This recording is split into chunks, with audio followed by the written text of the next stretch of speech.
Once you've ruled out the impossible, whatever remains, however improbable, must be true. And it is not a question of a little occultism or a touch of mysticism, Mr. Benton. It is vampires, and there's a host of damned souls at Pelham House. I am thy father's spirit, doomed for a certain term to walk the night. Here, the old gods aren't dead. And what of the true god?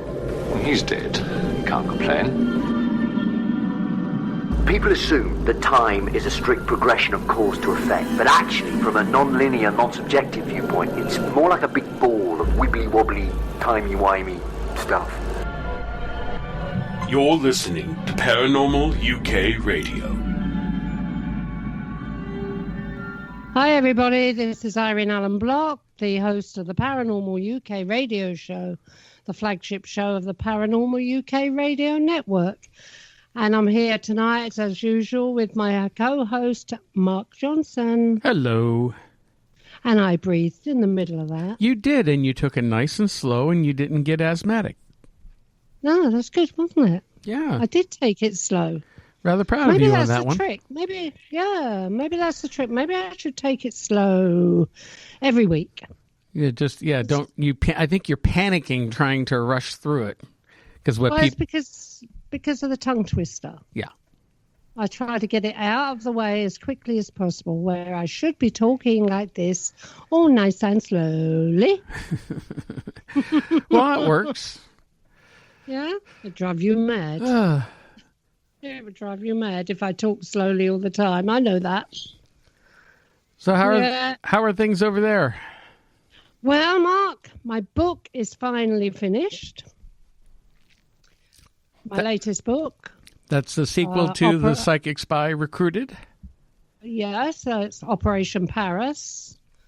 And there's plenty of assassinations in it. Car bombs, assassinations, and dirty bombs, and assassination, and sex. I was going to say, any chairs? No chairs. No chairs. No chairs this time, no. Oh, darn. No chairs this time. That was my favorite part of the last book. Yeah.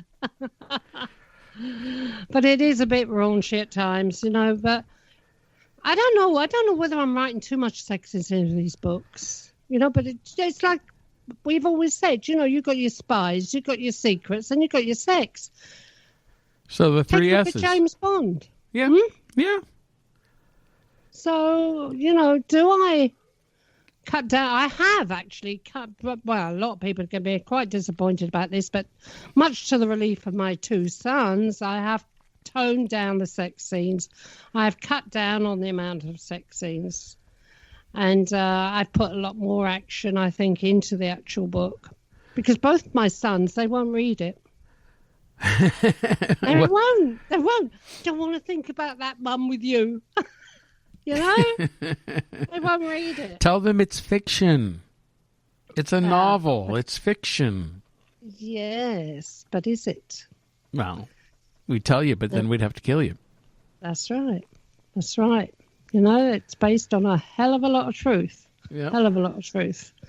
And although they know that side of it, they don't like the sex scenes. Because they don't like to think that their mum done things like that. But did you?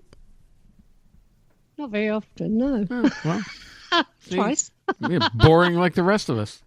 Yeah. That's again. Tell them it's fiction. It's fiction, people. It's fiction. So that'll be coming out. Nearly fiction. Coming Nearly out fiction. soon. You just need to send me the manuscript so I can work my magic on it. But it's fiction as far as SIS is concerned. Yes. It's fiction, my friends. Fiction. Yeah, you don't want to get, called into London and... Oh, yeah. Yeah, and I don't want that. Right. Anyway, so what about you? What are you going to be up to? As we've Besides writing a book with me later on. Yes, we've got that. Helping edit a couple more books out there as well. And if I'd ever get off my behind and write my book, but I'm like, I got like you. I wrote a bit and then got stuck and put it away in a drawer, and I'll come back to it another time.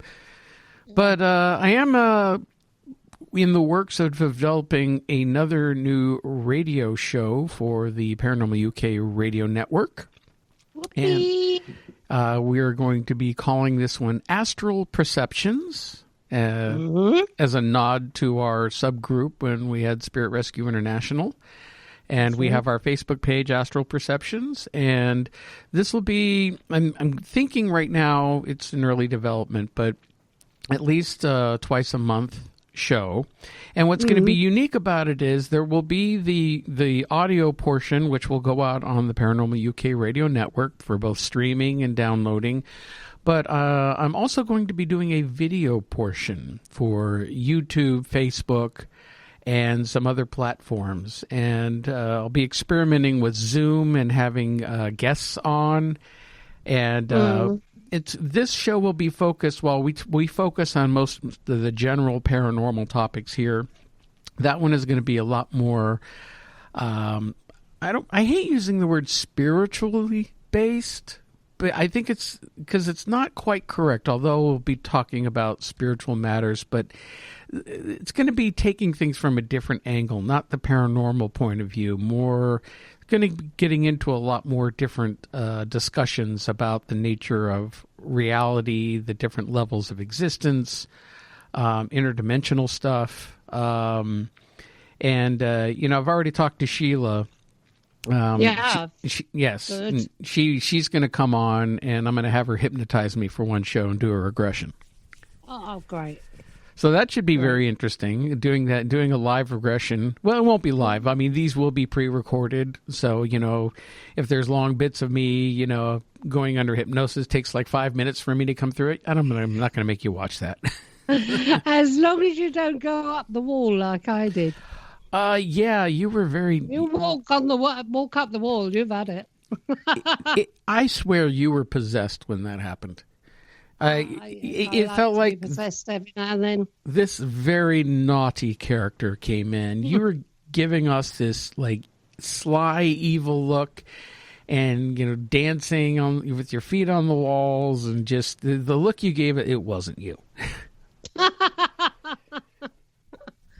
Well, that's another story, isn't it? Yes, Let's face it. But then again, so also we're going to write a book. Yes. The Ring. Yes. It's going to be The Ring. Yep. We have our Facebook page, The Demon Ring of Amalfitana. Yeah. Yep. Because the ring keeps calling to you again, and we got some ideas on how we're going to look more into it.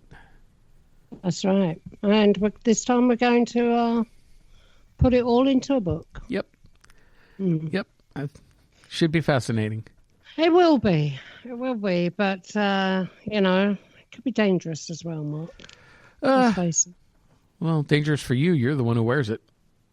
Yeah, but, I don't. It's in the safe all the time. Well, till you... It's spent 40-odd years in the attic. Yeah, till it calls to you and makes you put it on. Well, yeah. See, this is the thing, people. There is some kind of attachment to this ring, so it does have a mind of its own. Yeah. Yeah, it certainly does. So we're going to do that. We're going to actually start to try and discover how old the ring is. Which we have where it originated. Mm-hmm. Which we have some ideas. And the lives that it involved with. Yep. Lives, the owners of the ring as time passed over the years. And see if we can find out why such a little bugger of a ring. It'll be interesting. Yeah. Well, why don't we get on with the show Okay. and introduce our guest for this evening. It should be guests plural. We'll have to see how the evening goes if the other half of our duo is able to join us. But for now, we want to welcome Melissa Howley. No. What? Williams, isn't it? No. Is it Melissa Williams or Melissa? Are you there? I am here. It's. I'm currently Melissa Williams, but soon to be Howley, so you're not far wrong. Oh, okay. That's my mistake. You're bad. My bad. You're right. So let me back up. Let me take my foot out of my mouth. Melissa Williams, who with her, I guess, fiance, Chris Howley. They do a YouTube channel and videos called the Howley Files. Oh, no, X-Files, isn't it? Close. That's where his ideas stem from. Don't blame me for the title. The Howley Files-X. That's what I think. Yes. So, all right. Well, now that I've completely buggered that up. Listen to that Englishism. Yes, well, I hang around you too often. That's why. And this is an English show, so I'll keep the Americanisms to a minimum. Okay, go on then. So, Melissa, the Howley Files. Talk to us a bit. First of all, for our audience members who may not be familiar with you, tell us about yourself and how you got into this. Okay, so for me, it started back in 2016. I decided I was finally going to develop myself spiritually, and from a clairvoyant point of view, I was very, very interested. After about 6 months of training, I had a tutor. I realized that I was actually, after all this time, I kind of suspected that I had some sort of natural way of communicating with the other side. So it came quite naturally to me in the end, and it wasn't long before I was able to actually do it professionally. And it snowballed from there. I was working by myself at the time, and I love my work. I'm very honored to be able to do it. And obviously it was through my work that I bumped into Chris, but that wasn't until about 3 years later. So it was last year that Chris and I came into contact with each other, and that's how the Howley Files was born. So with the Howley Files, now even I'm messing up on how to pronounce it. All wrong tonight.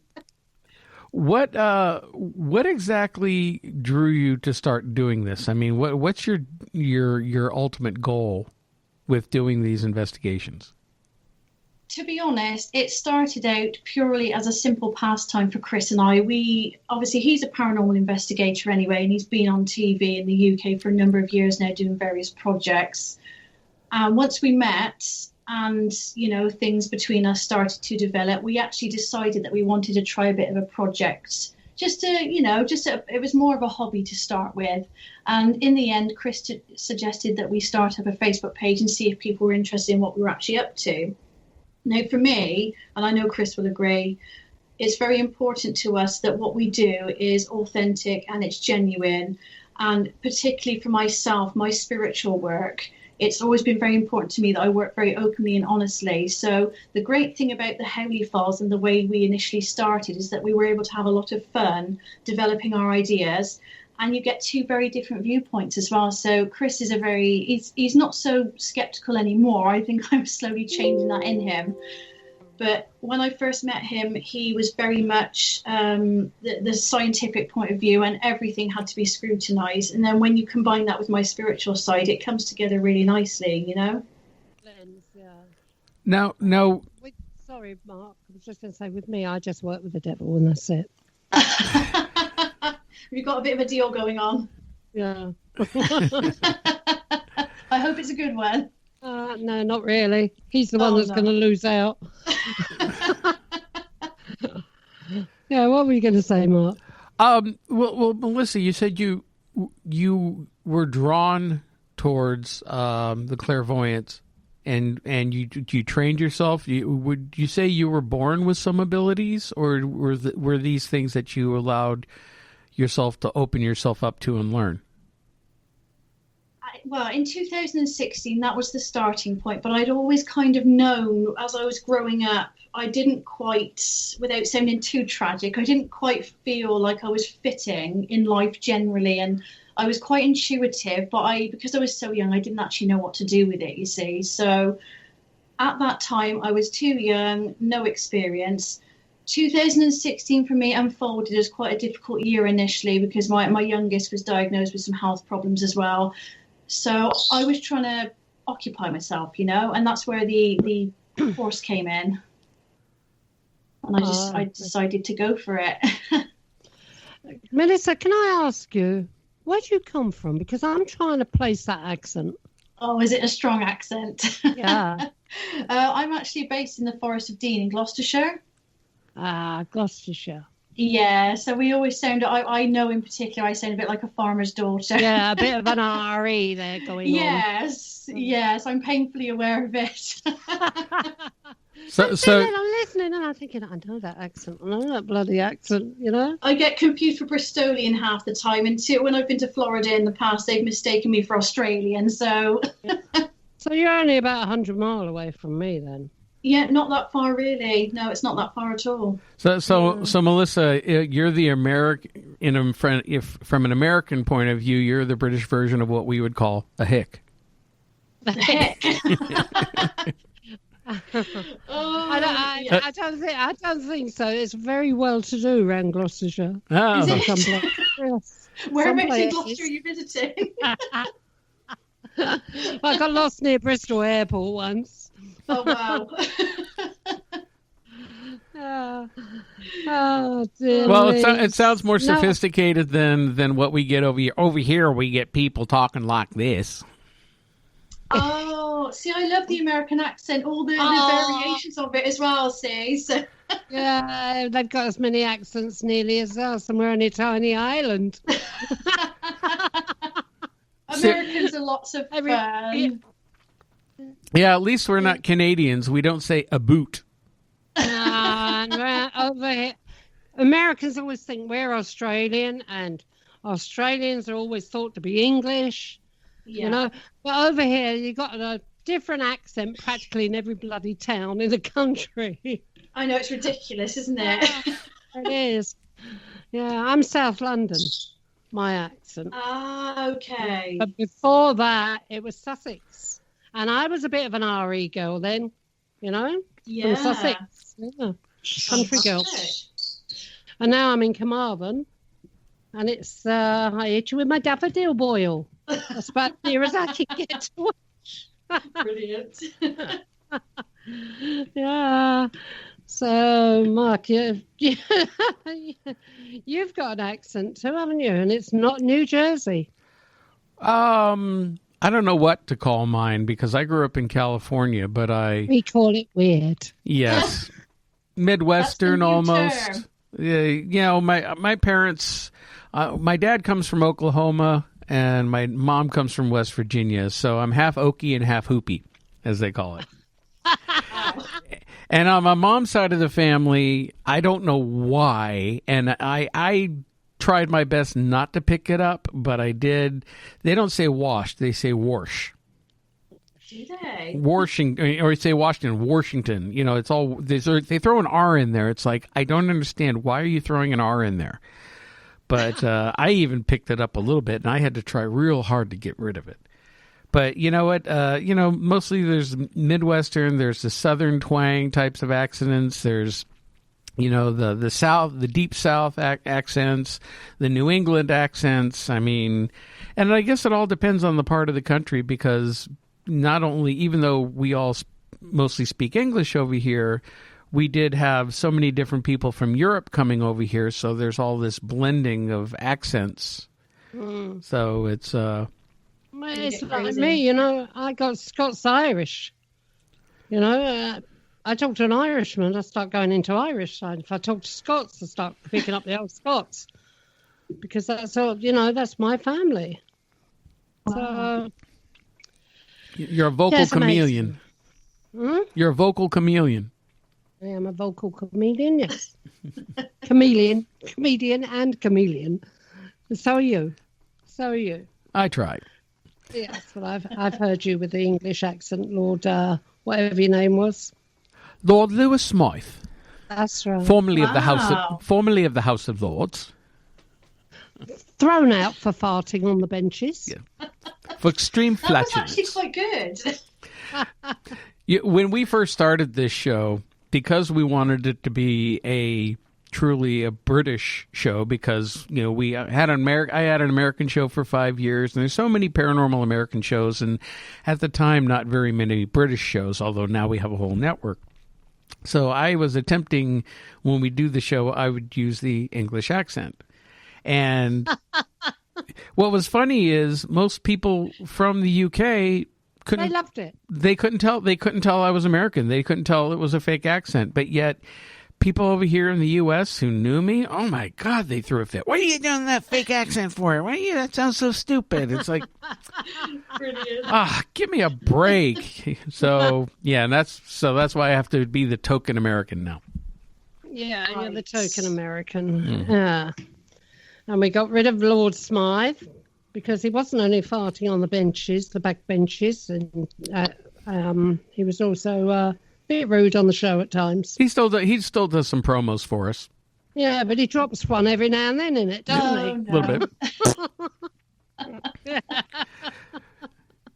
See, Melissa, I warned you. This is what we get like when we do this show. You did warn me. You did. To be fair, you gave me plenty of warning. Yep. But trust me, it isn't all about this. We want to hear about you and your adventures. So. Now, since you started back in 2016 with the clairvoyant, so you've only been working with it and working in the paranormal for a couple of years now?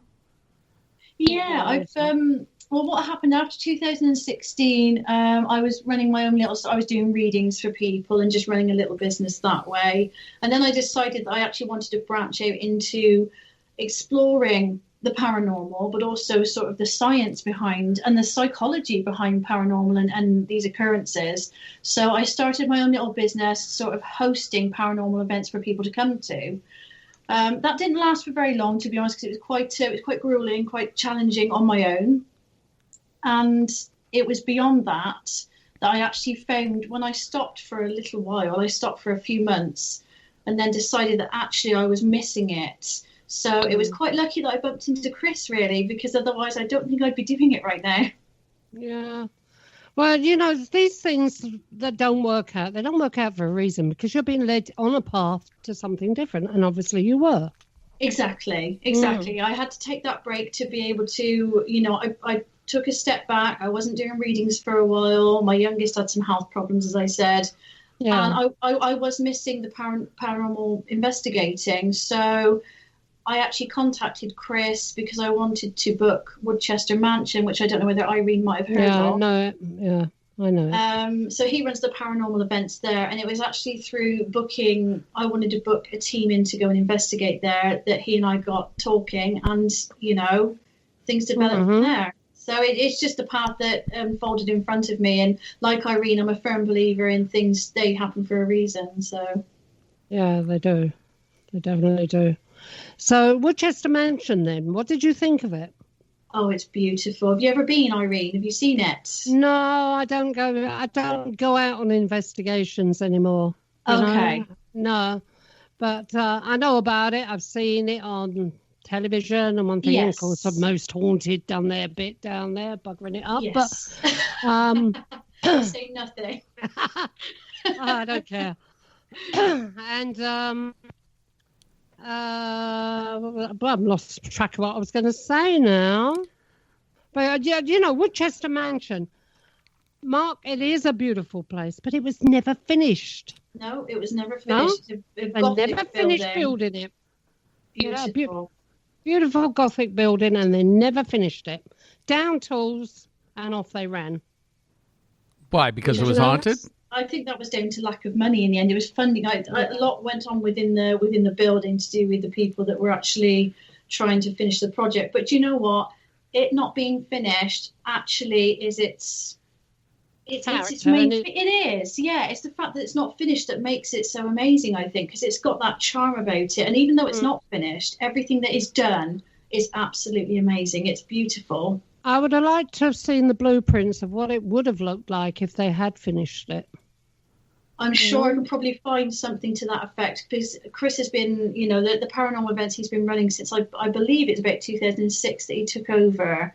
And he loves the building very much, so I'm sure you can appreciate he's been there. And I think the spirits there now, the spirit beings that we've come into contact with, are very used to him, because they've actually started coming to the house since the whole coronavirus circus. We have a lot more activity in this house than we did before, and I believe it is them actually missing Chris being there every week. So that's quite interesting. Well, that could be, yeah. But also on MH, as I'll call it, because I won't mention it, on MH, they, if I remember rightly, watching that show, they tried to put it down that there was a plague burial ground there. Is that true? Is there a plague burial ground? Because from everyone I've spoken to about it, they say no. Do you know what? Chris has never mentioned that to me, but maybe it might have just slipped my mind. To be honest, I don't think so. I can't see why. I can't. Well, they could have, I suppose, plague burial ground. That was what, 1600s, wasn't it? Yes, I mean they did have a mortuary that was supposed to be built within the walls, and hopefully Chris will be able to join us shortly, so because he's a buff, as you can imagine, on all things Woodchester Mountain. But as far as I'm aware, I don't think it was a place for plague burial, so that'll be interesting. We'll ask him. So they had a mortuary built in the walls, but obviously, the whole building was never finished off. So I suppose that mortuary didn't actually get used. Well, I imagine not. Here's my question, though. If this house was never finished, which means nobody ever lived in it, so... Where do you get the ghosts? Where do you get the ghosts? I mean, and again, granted, I know how it is. You could be in a brand new house on a location and have activity because something might be on the land. Maybe there was something there in the property before. I mean, were you able to ascertain through your abilities and through the research, who's there and why is the place haunted? Absolutely. I mean, the main things that I've picked up, because whenever I go to location, I actually insist that I know as little as possible. I don't like to know much before. Preconceived ideas are no good from from my point of view. So when I went for the first time, what's interesting to me is the fact that even though it was never finished, believe you me, there is plenty of activity there. I mean, within minutes of being on the grounds, just in the car park outside, a little boy came to me and told me his name. He told me his name was William, and they called him Billy for short. And he went running off through one of the walls. And for some reason, when you walk into the building, there is it's got a charm to it, but there's also, in some of the corridors and the hallways, there's a very oppressive atmosphere. And I believe this just relates to some animosity that went on when it was being built. And I picked up on quite a nasty fight, actually, on one of the upper floors. I believe it was the first floor. So there's a lot of residual energy in there. There is. And, the other thing is that you have to remember is that even though it was being built and wasn't finished, you don't know what was on that ground before it was built. Well, that's it. I was just thinking, while you were talking there, I was seeing a monastery of some sort, or an abbotry. Yes. Something to do with an abbot, and God knows what else. As you were talking, I don't know whether there's anything like that round there or whatever. There are some very religious connections. You're talking and I'm getting all this. Fantastic. No, to be fair, that is there's a lot of, I believe it was there's a lot of sort of Catholic links to the area anyway. Mm-hmm. When Chris and I have been there late into the night, even if we're just going to sleep while there's a group doing their investigation, we can start talking about something. And if it was, we don't do it on purpose, but if we're talking about something that could offend somebody who's deeply religious, we tend to find that things start happening around us. Yeah.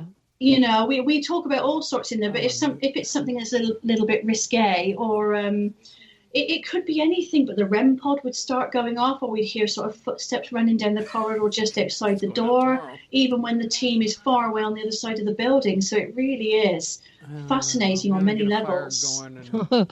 Mark, I'll have to go there and read my book out loud, won't I? See what happens then when I get to those sex scenes. Oh, that could be very interesting. We've had some very silly conversations in one of the drawing rooms, and the activity that follows is, it's fantastic. It really is a wonderful place to visit. Mm. So what other types of activity have you experienced there? And what have you captured on either, audio or video, or what other types of any apparitions or any voices? Well, obviously, I have actually seen. I've seen the little boy, and with my own physical eyes rather than my third eye, I was having a brief conversation with a man who was stood in one of the corridors who clearly didn't want to speak to me, but he made that very clear anyway before he disappeared. In terms of sort of EVPs and voices and things, we caught something very interesting. I believe it was the second time that Chris took me along to the mansion. And we were simply walking down one of the corridors to leave. We were locking up as we went, and we caught a man whistling. And it was amazing. I'll have to try and find that. I've heard that before. Yeah, there's whistling that does occur. That happens a lot. There's been several investigations I've done here in New Jersey where we've captured people whistling. I mean, just significant whistles too, like something like that. Well, I used to be on one down here in Llanelli where there was whistling, but it was more like a kettle. You know what a kettle whistles like? Yes. Every now and then it kept going off, and this was a little modern house, and they never had a kettle with a whistle or anything like that. But, oh, my God, it drove me around the bend. I had to tell it to pick off in the end. It's interesting, though, isn't it? Yeah. There was someone in Australia that years and years ago that nicknamed this whistling the bird people. Right. Mm. Don't ask me anymore because I didn't bother after that. Fair enough. Say no more. But whistling is very common at the mansion. It's we're not the first to hear it, and footsteps we've heard as well. There was I can't remember which occasion I was there, but I became very disconcerted. People don't expect me to, because they expect me to hear and see and feel everything. But if you've ever seen our YouTube material, you'll know that I do scare very easily. If spirit tries to catch me off guard, I will certainly jump out of my skin. So there was an occasion on which we were walking down the corridor. Again, I believe we were heading towards the front of the building to lock up to leave. And we heard footsteps that were sort of matching mine, but then became out of sync. And Chris noted it, and he said, right, carry on walking. And it's only us two in the building at this point. There's nobody left. And I said, Chris, I'm going to go faster. I don't like this. And I felt very nervous. And the faster we went, the faster the footsteps went. And it's the only time I've ever run that fast. It was very disconcerting. Oh, well, I'm the total opposite, aren't I, Mark? Opposite of? Running or getting spooked or anything like that. I don't. Oh, you run towards it rather than running away. Oh, I've been fighting them for what? God, how many years? 50 odd years. So, there's nothing that scares me now. Nothing at all. No. I've been through every situation going. And I quite enjoy it. The more the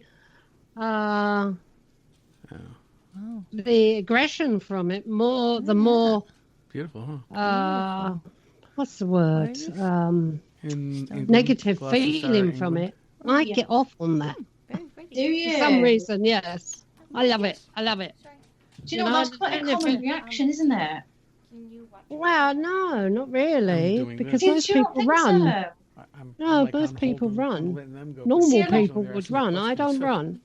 There's a lot of people I know. I think it's recently, it's only been the last year or so that I've noticed that people want to experience something truly terrifying. And everything, don't get me started, but I'll just cover this. Oh, well, they're crazy then. I know. They want this experience, and everything apparently now is a demon. I mean, this is quite frustrating to me. Well, this is frustrating because demons, demonic stuff is very, very rare. Yes. And especially in this country, like I've said many times to Mark, people don't call demons. They don't call it demons, although there is negative energy out there, because I've come up across so much of it, even in this house that I'm in now. Yeah. But, when we talk about haunting, we talk ghosts. When America talks about haunted, it's a demon. Everything's a demon, isn't it? But that's catching on over here, you see. And it's just, I've noticed on Facebook recently, you know, people want to experience something demonic. No, they don't. It's not that they want to experience it. They want the demon because that's the worst kind of. And you know what? Fear sells. Fear sells. That's what these TV shows are all pushing and selling, and you know, everybody wants the most extreme. The trouble is, Mark, it is dangerous because that stuff is out there. I know, because I fought it for 40 odd years, 50 odd years. So I know what is out there. You see, when I used to do my work, it wasn't so much, I wouldn't bother with spirits, ghosts and things like that. I went for the bad stuff. That was what I was being paid for, sort of thing. Okay. You know, well, not paid in money, but paid, you know what I mean? Yeah. Yeah.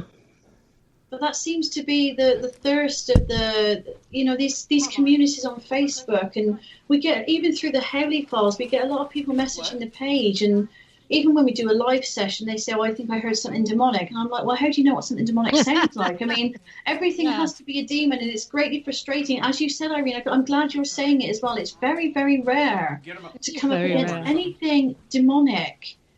And the people that I've spoken to recently, it seems to be younger people as well. They want to be someone who's come up against something really evil and survived. Yeah. You know, but it's not something. I mean, well, it is stupid. It is stupid to even want for a young person or anybody really to want that sort of thing. Well, why would you want to come face to face with such evil? Well, you know what? I get a kick out of it, but in the almost 20 years that I've been doing it out here, I've never encountered anything I would consider to be demonic. I mean, I've encountered some negative things. I've had some things kind of go at me a bit, but I've never been scratched or had anything happen. That's how rare it is. Yeah. It is very rare. I was unfortunate enough to be scratched, and I'm scratched regular.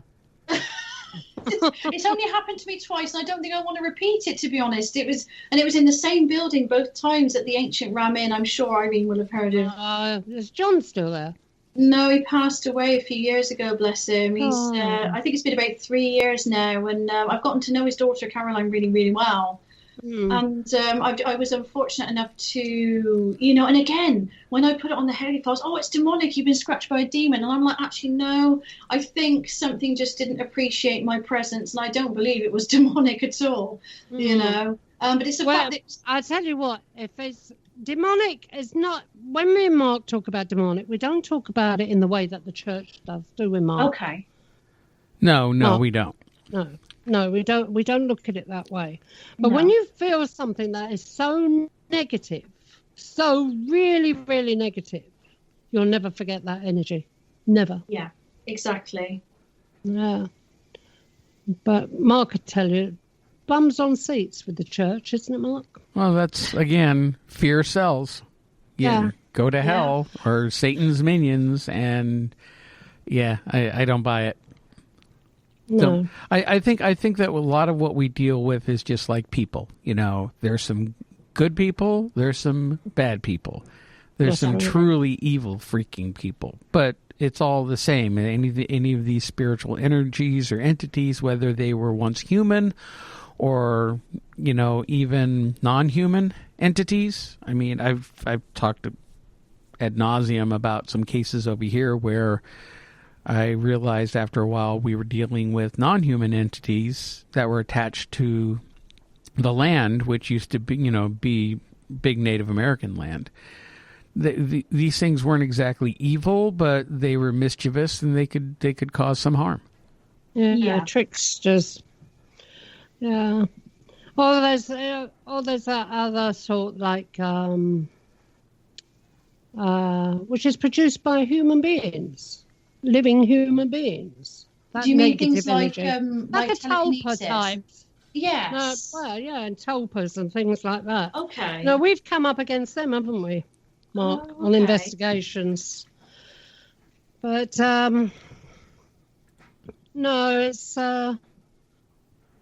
it's nothing like what the church says, or, you don't do this, or you'll go to hell, blah, blah, blah, No, I completely agree. I completely agree with you. I mean, I went to church I'm baptised. I was only baptised in 2018, but... Oh, are you? Congratulations. Thank you. But in terms of... in terms of sort of Christianity, I came to realise quite fast after my baptism that actually, because doing the Howley Files as well, I was dropped by my so-called church family straight away. And you will be. I was completely dropped by my church, and I came to, I even went to them for sort of spiritual counselling at one point, and they were determined to iron out my spiritual side, that there was no room for it. It was the devil's work, and I don't believe that, So I separated myself from the church, and Chris has given me his perspective on it as well. We won't get into Jesus and things. I term myself as a follower of Jesus now rather than a Christian, because I don't follow Christians in the way they are in church, I can't do that anymore, because if you're going to be dropped for, I believe that I'm trying to do good with what I do, and if they're going to condemn me for that, then that's something I have to step away from. You've got to be true to yourself. Well, that's true. They will drop you. They drop you like hotcakes. Yes. And then they'll come at you. I had a minister, cathedral come to me, right? The bishop wanted me to do a job. This was years ago. And it was a very famous cathedral in this country. He wanted me to do a job. I done the job, but I wasn't to say anything. I wasn't to talk. And if I did talk, it was like the bloody SIS, or MI6. If I talked, they'll deny it. They'll deny me. Wow. And it's unbelievable, isn't it? Yeah. That's the truth. You wind up with some cement shoes. Yeah. Yeah, could do. Yeah, well, that's the whole thing. Is it's I crack up at the idea of some of these churches being haunted and having activity, and you get the priests or the pastors or whoever it is in there, and they don't know how to deal with it because they're not taught right. Well, they do. They come to people like us. Yeah, but then they're embarrassed, and then it even starts to get them to question their own faith, because when they realize, how do you explain this? If a person's supposed to die and go straight to heaven or straight to hell, then how can you explain somebody else who's hanging around? Exactly. Yeah. It's an eye-opener for a lot of people, and I think that's why the church ends up feeling threatened. When I try to speak to my pastor, they're both lovely people. Please don't misunderstand me. They're both really good people, but in my opinion, they are very misinformed. And the fact that I was dropped so quickly, it made me more determined to stay on the path that I was on, because I just knew that it was the right thing, and it's what I was, it's what I'm supposed to do. It's hurtful, though, isn't it? It is, because they claim they love you, and being baptised at that time was the happiest day of my life, and I felt like it was a clean slate. And was it a Baptist church? Pentecostal. Pentecostal. Ah. Yeah, and they are all truly lovely people, but it's just the fact that as soon as you express anything that is not written in the good book, you are condemned, and if they can't get you to see sense, then they don't want to know. And I went from having a huge church family who loved my children, who blessed my children, to not going to church anymore, and that for me was a little bit heartbreaking for a while, because I didn't feel I could be. I said to Chris at the time, I don't feel I can walk in there anymore, and we just didn't feel welcome. So it's really sad, but that's how it's gone. So yeah, it is a shame, and you're lucky they didn't burn you as a witch. Well. I've had people attack me on the Howley Files, because I've been called a witch, and I'm not a witch. This is it. My bum is yet to catch on fire when I've been sat in church, so I think I'm okay. Irene, you're mistaken. It wasn't with a W; it was with a B.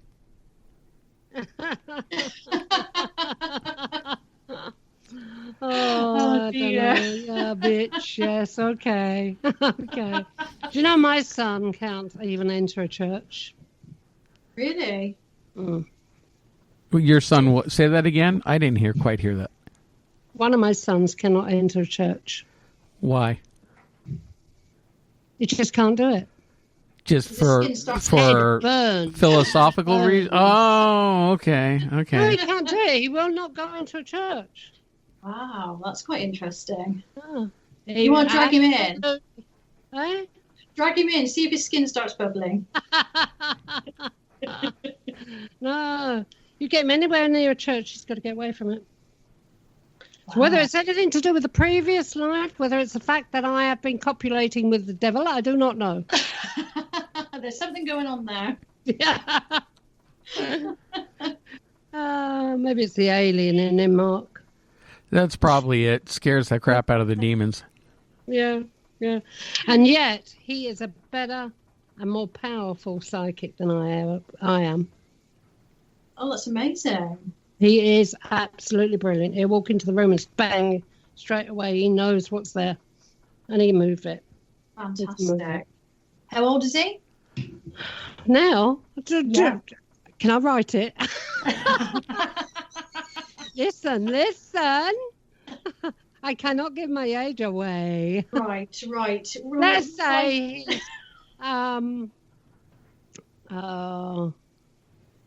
he's not 10. Right.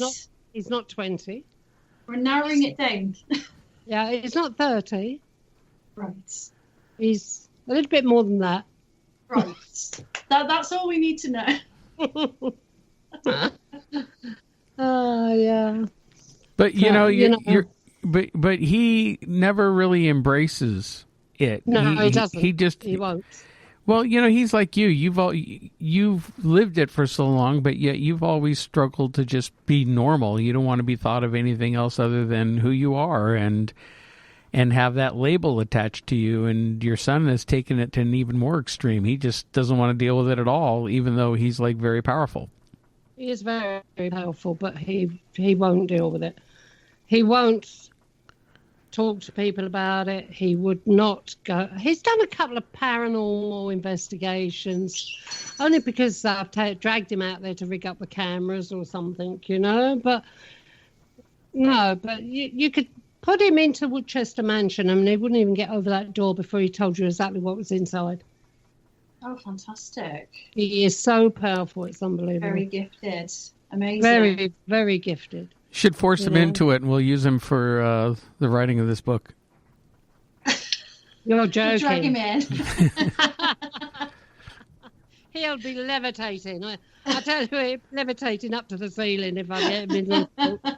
Oh, dear. It's going to be hard enough keeping me on the ground, Mark, without him.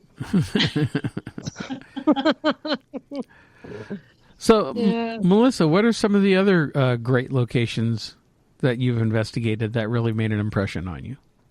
Well, the Ancient Ramen, I mean, so many people. It's one of those infamous buildings now. For me, it's a very powerful building, but I think it's more powerful for the fact that it's built on ley lines that are crossed. Mm.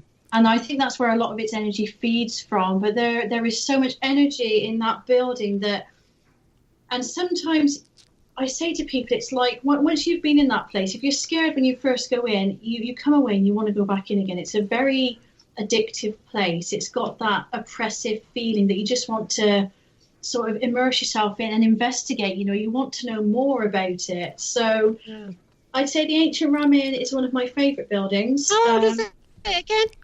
1400 something, isn't it? It's the oldest. Yeah, it's in Wootton-under-Edge. It's the oldest building there.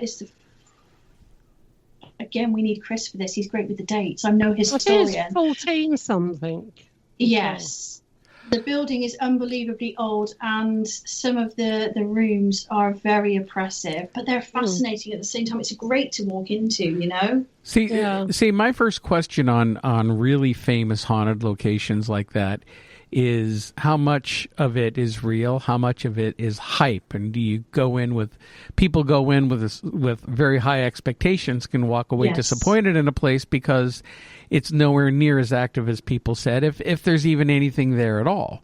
I mean, there's several locations over here in the U.S. I've been able to investigate a couple, and I've been impressed with. Others I think are overrated. So, when I hear about the Ancient Ram Inn, I have mixed feelings about it, never having been there myself. But I've seen a couple of the television shows, everything from MH, the They That Shall Not Be Named, to Ghost Adventures over here was there, and so it's really hard to get a feel for it. But you say it really does have a lot of activity. To me, it does have an awful bit. The thing is, it varies, you see, and I believe, I've always said to people when I was doing events in the past with the public, I believe that a paranormal experience and walking into a building is a very personal experience. And I believe whatever energy you walk into that building with, the building and anyone who still dwells within those walls is going to react to you accordingly. That's my personal belief. So I just think that when it comes to somewhere like the Ram, if you've got all these preconceived ideas, which, as I said earlier, I tend not to have, I don't like to know too much. Obviously, I knew the basic history, but not in depth. I think if you go in there and you don't know a lot about the building, I think you could be very pleasantly surprised by how different you feel as soon as you walk through the door. Yeah, you could keep an open mind. Yeah. With me, if I walked in there, Mark, I'd just get bombarded with every ornament in the place. They'd be throwing at you going, get out! Honestly, Irene, you should go. You should go, because it is just, not just for the history, but I came into contact with so many different entities, and even just sort of clouds of energy that were pure black. And I thought, what on earth is this, And the bishop's room in particular is... We all know a building like this, right? We all know a building that's... I have to come to your house, then I need to see this. Oh, my house is pretty famous, I tell you. Absolutely. Oh, wow. And that's maybe on cross ley lines as well, this one. Oh, well, not only does she have at least 3 ghosts in the house, her valley that she lives in is UFO Central.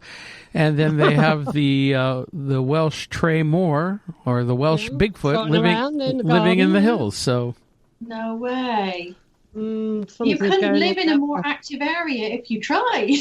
Well, Carmarthen, you know what Carmarthen is. Carmarthenshire is the county that from Merlin's time. Merlin was just, he was his mum and dad copulated on the hill down the road. Lovely. He's meant to be born in a cave. The romance. About 8 miles away from this house. For all I know, he could have been trotting across my lawns. Maybe he traveled right across your property at one point and relieved himself. Yeah, he might have done. Who knows? You don't know, do you? But, it's very haunted. I was laying in bed the other morning about 5:30, 6 o'clock, listening to... my husband slept in the back bedroom that night because I can't remember why it was. We never had a row, people, if that's what you're thinking. We didn't have a row, but I just kicked him out anyway. Was he snoring? Well, I got inside bed and he was taking up too much of it. So, and anyway, he went into that room that night. Oh, I know why it was. He wanted to watch television, and I didn't want the television on in this room, in my room. So he went in the back room to watch the television, and he was laying in there. He slept in there. About 5:30, 6 o'clock in the morning, I hear a woman walking around in there with like kitten heel shoes on. And of course, Myra, she used to get up at that time. One of my ghosts, she used to get up roughly about that time because she worked in a hospital. And in those days, they all wore kitten heel shoes. They did. So they're clip-clopping around in the room, and he's in bed fast asleep. And I'm laying listening to these shoes walk. This woman in the shoes trotting around in the next room. So that's the sort of thing I get, and footsteps up the stairs, and black, nasty, demonic shapes attacking me in the bedroom or coming into my vision at night, and breathing putrid breath in my face. Oh, really? I've had all that. Oh, my goodness. Now, do you think those are just transient things coming through, or maybe something is just targeting? So. Because if there is ley lines, they say they travel on ley lines. It's the energy lines and all this sort of thing.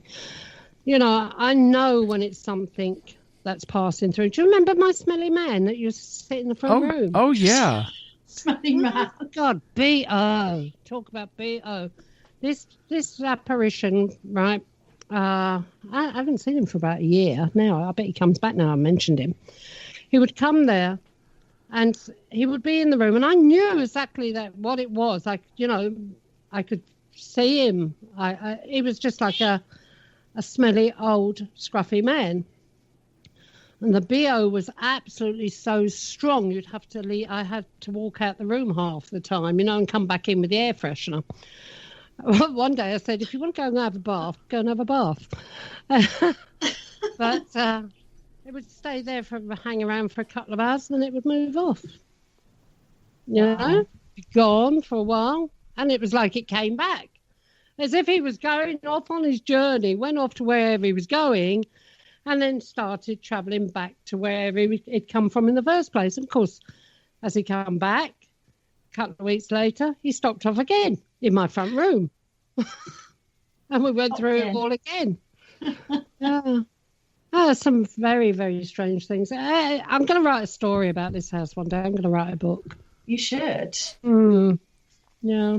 But it's a lovely old house, and it's full of passing ghosts and resident ghosts and all sorts of things, Well, it's a shame your next door neighbor is such a prat, because he is a prat. My next door neighbor's a prat, everyone. If that whole area you're on is on the ley lines, I'm wondering how many other houses in your neighborhood might also be affected. Well, I don't know. I walked along the road with a young girl once, and she was talking to me about things, because you know what youngsters are like. They like all this spooky stuff, don't they? She said, can you tell a house when it's haunted? And as we walked along the road, I said, that's haunted. That one's not. That one's not. I was going like this, and she, how do you know these things? But my neighbour, some of the land was sold off from this house. He bought it. He built a brand new house on it. And he's been a pig, absolute pig. Don't worry, I'll kill him. I won't kill him, but he may end up pretty soon not well if I get my way. Curses. Have some kidney stones or something. Aneurysm, darling, aneurysm. His head in. Oh dear. Yes, we're only kidding, people. We're only kidding. No. If I lose it, he will. I tell you. Anyway, getting back to you. So, where have you been working recently? Which location? Okay, so on the Howley Files at the moment, we've got, I don't know if you've had a chance to check it out before the interview, but we have a pilot series called Is There Anybody There?, which is currently on YouTube, but it's also been passed over to Amazon as well. The last venue we went to was the Savoy Theatre in Monmouth. I was watching Yes. some of that earlier today. And that was very exciting for us, because I'd never been there. I think Chris might have seen the outside of it a couple of times in the past, but we really wanted to do it. And we'd had some interest from a guy who works in TV. So we're actually part of a documentary filming at the moment that's hopefully going to air early in the new year, because we haven't quite finished filming because of this blasted lockdown. But that's good. Yeah, it's really exciting. Chris has been on TV for a few years now, on and off, sort of. I don't know, Irene, have you heard of Ghost Chasers? Yes. Yeah, I've heard of them. Yeah, Ghost Chasers. It's on really, and obviously Chris is my fiance, and he was part of the team. So, and he's done various bits and pieces. But for me, this was very nerve-wracking and exciting, because I've never done TV work before. So for me, this is a huge opportunity. Yeah. So Savoy Theatre was absolutely amazing. And before that we actually went to a residential home. We were invited because there was apparent activity going on, which, you always go to a venue anywhere with an open mind. And we knew nothing of the place. And within minutes of being there, it's called Drake's House, and it's on our YouTube channel. And it was a fantastic place to investigate. And unfortunately, I did come into contact with a lady who, up on the top floor, she was involved in an allegation against her to do with harming her child. And I became actually quite upset with that. It was quite distressing for me. Yeah. But it was great to tell her story, because the way she was talking at me and bringing it towards me, she was quite urgent. I just felt that she needed this time to be able to tell her story. So I was quite honoured to be the first person to, because it's never been investigated. So you were picking up all the emotions and everything from her, yes? Yes, she came at me full force, bless her. The first time we went there for an initial assessment of the building, we knew nothing of it. We didn't even know how to get there. We got lost trying to find this place. It's only 10 minutes drive from where we live. It's out in the middle of nowhere. And the lovely lady greeted us there, who'd invited us to go along. She didn't tell us much, and we just kind of went for it, and we went to have a look around. And as soon as I got to the third floor, I couldn't go through this one doorway. And as soon as I did, I started crying. I said, there's a woman's sadness in here. It's too much. I came out. You know what it's like, Irene. You've got to ground yourself a little bit and center yourself. And then when I went back, she was very keen to let me know who she was and give me a little bit of a backstory to her. And then we were lucky enough to catch some knocks and some interesting activity when we actually went and filmed for our episode. So it's, we're honoured to be the first people to investigate there. Oh. And the Savoy, what was it? Savoy, the nearest Savoy Theatre, yes. Yeah, I've been to Savoy Hotel in London to meet a spy, but... Oh... I've never been to. Yes, that's another story for the bookmark. I've never actually been to the Savoy. It's not the Savoy Theatre in London. No, it's in Monmouth. It's but for its size. Where's Monmouth? Oh, geography is not my strong point either. All I know is it's in Wales. And I'm down here in Wales at the moment. I'll have to have a look. Yeah, have a look for the Savoy Theatre, because a lot of paranormal groups do go there. Yeah. And Chris really wanted to do it, and we needed a location for this documentary that was going to be a little bit different. And the guy who's filming it, he'd not filmed at a theatre, so we said, right, let's do the Savoy then. And thankfully, it turned out to be a very interesting evening. You know what it's like when you investigate. It was quiet for a little while, and then things sort of picked up. But it was wonderful, and for its size, because it's quite a small theatre, but once you get inside it, it's truly beautiful. Mm-hmm. It's a gorgeous theatre, and it was a joy to investigate. We had some very audible knocking, which was going on in response to what I was talking about, so that was really good. And it's just nice to go to these places that are lesser known as well. Like going to Drake's house was wonderful. And we're going to be returning there, hopefully, to film part of the documentary for Channel 4. So that's really exciting. Mm. But I think that, to go to these lesser places that haven't been investigated a lot is a lot better, because you haven't got all that residual energy that's been left behind by people that have been there before. Yeah, that brought their own crap with them, and... and their hang-ups and their depressions and things like that. Or they call in and bring something in nasty that wasn't there before because they're screwing around and they don't know what they're doing. Exactly. There's plenty of cowboys out there. Yep. Oh, yeah. Mm.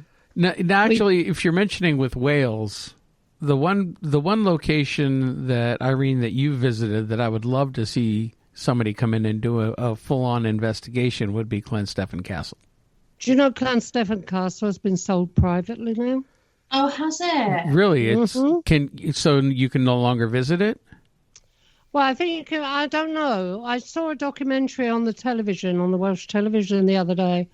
Apparently, this woman that lived in Clonstefan when she was a child loved to play up in the castle when she was a child. The opportunity, she was a businesswoman, the opportunity had come up for the castle to be sold, and she bought it. And now she's thinking of using it for wedding venues and things like that. And events. But having a private person owning it might make it easier to approach that person to get permission to get in there and investigate. And the reason I'm mentioning this, Melissa, is because Irene went there with her family a few years ago just on a day trip.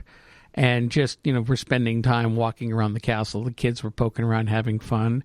And Irene was just snapping pictures, and she captured at least 3, if not 4, full-on apparitions in her photos. My goodness. One we used as the cover for her autobiography book, Life Among the Spirits, which has is that what it's called? Life Among the Spirits. Yeah, we changed a couple of her titles from the original, but the because she took a picture of her son standing in this window, and in the photo, superimposed over him is what looks like a woman in a white gown, almost looks like a nurse's uniform.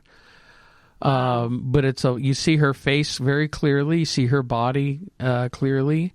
In another picture, do you know which son that is, don't you? What's that? You know which son that is on that photograph? Yeah, the one who doesn't want to deal with it. Mm. Well, that's interesting. What I'm intrigued at is the picture. Well, there's not only the picture in the window up in the tower that looks like a alien demon kind of thing, but there's the one picture that you took of, there's that bridge-like walkway going into that arch, and it looks like there's a man there in an old style. I don't know what you call those old uniforms, but like the black kind of hat with that's a false floor between 2 of the towers. Yes. At the gates, I think. Ah, okay. Yeah, but there's a man standing there in a uniform, an old, very, very old style uniform. Yeah. There was nobody there. Wow. Well, of course, obviously, I didn't even get to know about these photographs until we got home and started going through them. Well, I was taking photographs of you were just the kids. You were just showing them to me just to show them to me, and as I'm looking at them, I'm going, "Hey, wait a minute! What's this? What's this?" Yeah, you did. You found them, didn't you? Yeah. But the point is, you see, Clonstefan Castle is built up on a mound that overlooks the estuary out to sea, and it's such a beautiful view, absolutely beautiful. And but that's Clonstefan, and like I say, now it's been sold. It's going to be events place, weddings, all that sort of thing. So it's going to, I'm not saying it's going to be ruined, but the romance of Clonstefan Castle, I think, is gone. They might still let it out, though, for paranormal events. There's so many places that are I should imagine it'd be a colossal amount, Yeah. I just want to let you know as well that Chris has just joined us as well. He's here now. Hello, Chris. Good evening, Bo. How are you? I'm all right, sweetheart. You? Yeah, very good, thanks. Yeah. Hi, Chris. This is Mark. Thank you for joining us. Hi, Mark. Sorry I'm late. I got called into work at the last minute, but I'm back now. This is Mark. He's in New Jersey, out in the States, and he's my co-host. Oh, fantastic! And partner in crime. Yeah. Lovely part of the world, Mark. Thank you. Yeah, where I live up in New Jersey is. The rest of the state I could do without. Only because you're on a mountain. Yeah, well, I'm up in the woods, the mountains, and I'm only in about an hour outside of New York City. We have bunny rabbits in air guns. He got black bears. Black bear, deer, foxes, wild turkeys, and my backyard is a nature preserve, so it goes back for miles. Just woods behind my house, so very nice. Deer and everything, beautiful, aren't they? Anyway. We have a red-kneed tarantula in our lounge, if that counts. A red-knee what? A Mexican red-kneed tarantula we have in our lounge. My youngest son used to have one of them. It's our new mascot. I got a mad parrot sitting next to me. All right, but it's nice. It's nice to meet you anyway. Yeah, you too. Yeah. So Chris, we get to ask you now because we've been talking with Melissa, and she's mentioning a few of the locations you've investigated, and from her perspective as a clairvoyant, you being more along the lines of a traditional scientific-based paranormal investigator. So if you could tell our listeners just a little bit about yourself. Now, you used to also be on the show Ghost Chasers? Yeah, that's correct. Yeah. I started investigating 2003 at quite a well-known event. You'll know it, Irene, Woodchester Mansion. Yeah. Yes, I did mention it. Yeah. So I investigated that I was a complete skeptic when I started out. I was dragged along by my brothers and some friends. But the more I investigated, the more questions I had, because I've experienced paranormal activity, things I can't explain. So I do put that down as paranormal in the true sense of the word, that it's something that's not normal, that we can't yet explain. I ended up looking after the mansion from 2006 until the present day. I look after all the events that run down there for paranormal teams, and I have seen 5 ghosts down there over the last 17 years. So, but from my perspective, I'm yet to be 100% convinced it's a person coming. It's a spirit of somebody coming back, or whether there's some other logical explanation. However, since working with Melissa over the past year, she has blown me away with some of the things that she has come up with.